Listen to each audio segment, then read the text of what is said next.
नमस्कार प्रेक्षकांनो, स्टार प्रवाहावरील तू ही रे माझा मितवा या मालिकेच्या आगामी भागात आपण पाहणार आहोत की अर्णव हा स्वतःशीच बोलतो, मी सिंदूर, तू हे नाते कधी स्वीकारणार आहेस? मी याची वाट पाहत आहे.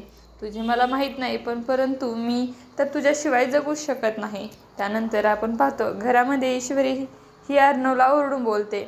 घरामध्ये जे काही महाभारत घडले आहे त्याचे रचित तुम्ही आहात. तुमच्यामुळेच हे सर्व काही घडले आहे, असे बोलून ईश्वरी पुढे बोलत, माझा आणखीन देखील तुमच्यावर काडीचाही विश्वास नाही.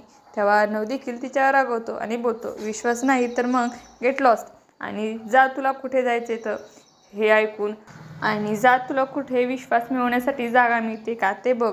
आणि तो पाठीमागे वळून पाहतो तर ईश्वरी तिथून गायब झालेली असते आणि अर्णव हा संपूर्ण घरामध्ये ईश्वरीचा शोध घेऊ लागतो आणि तो अंजलीच्या रूममध्ये जातो. त्यावेळेस अंजली ही अर्णवला विचारते, काय रे अर्णव, तू इथे का आला आहेस आणि ईश्वरी कुठे आहे?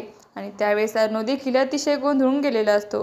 आता येणाऱ्या भागामध्ये ईश्वरी ही नक्की अचानक कुठे गायब झाली हे पाहणं अतिशय रोचक ठरणार आहे. तुम्हाला जर आपला व्हिडिओ आवडला असेल तर चॅनलला लाईक, शेअर आणि सबस्क्राईब करायला विसरू नका. धन्यवाद.